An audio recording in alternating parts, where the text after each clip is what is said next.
everybody, and welcome to Mike Nierychlo Online, sharing my love for people, wine, food, and all things made passionately. Okay, today's show, carrying on in our Shotgun Rioja series. Now, Rioja, located in Spain, quick reminder, make sure if you haven't had a chance to check it out, top favorite video episode here, Vina Tandonia. Great interview with Maria Jose Lopez from Vina Tandonia. Very old school winery in Spain, in the Rioja, doing old world winemaking techniques and sticking to their guns and making some exceptional products. Basically through the time they've been around. Very well-known, world-renowned winery. All right, like I said, shotgun episode, we'll get right into it. Today we have the Faustino 5, or Faustino the 5th, Reservas. They're 2004. Have a look at the interesting portraits there in the bottle. It's a neat bottle, frosted green bottle. Kind of like that. It's kind of why I picked it up, subject to labeling in this case. But I'm excited to try it out. So let's see what's going on here. 2004, what's that? 7 years old already? Spanish wine is always pretty decent wine. Very savory wine, very food-friendly wine. And they use cool corks too. They're not really doing too much of the screw cap thing. Well, they're starting to do more of that. And again, like I mentioned before, Spain, one of the old world parts of the winemaking world that is embracing a lot more new world winemaking techniques. It's kind of half and half. Let's see how this one plays out. 04, 7 years old. Nice, interestingly light color. Not over the top, goopy or black or anything. Got a neat, like kind of garnet brickish hue. Starting to show signs of a little bit of age. I'm surprised that it doesn't have more of a aged hue to it though. It's sticking some pretty good color. Let's see how it goes. Okay, on the nose. When I purchase Rioja, this is the nose I'm looking for. So if you're looking for classic Rioja nose, well-aged Rioja nose, this is only an 04, would probably age longer. This is the nose I'm talking about.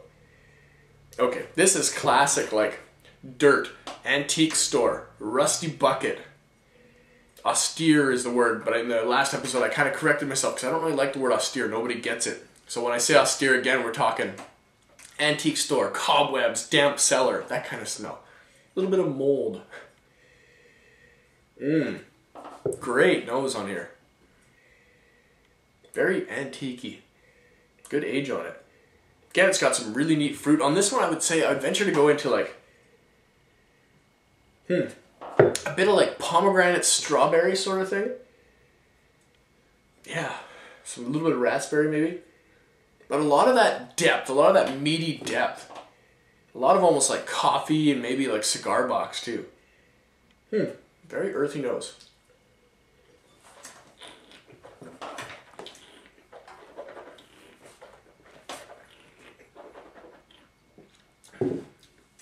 You know, I haven't been spitting much lately. I've been having too much good wine. Okay. This is interesting. This wine is built for food. I'm definitely going to say that. That's classic Rioja, built for food. This would be so good with lamb or some pork tenderloin or... yeah, just a savory, deep food, especially lamb. I'm a big fan of lamb. But here's what's interesting about it. The nose is very old world. The nose is very earthy driven, very, like I said, antique store, rusty bucket. But the palate shares a lot more fruit and a neat acidity to it. It's got a neat rounded palate. It's a bit of a delicate palate. The palate reflects a lot. The palate reflects a fair amount of that kind of strawberry. Strawberry meets cranberry, raspberry. A bit of pomegranate too. Beautifully long finish, but a nice tart finish. It's got a great acidic backbone to it. So this wine would age well even longer. But I think it's drinking nicely the way it is right now.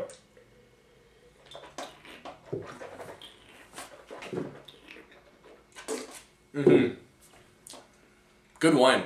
That's all I have to say about that. Good wine, classic Rioja.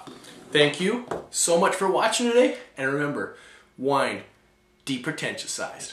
See you on the next episode.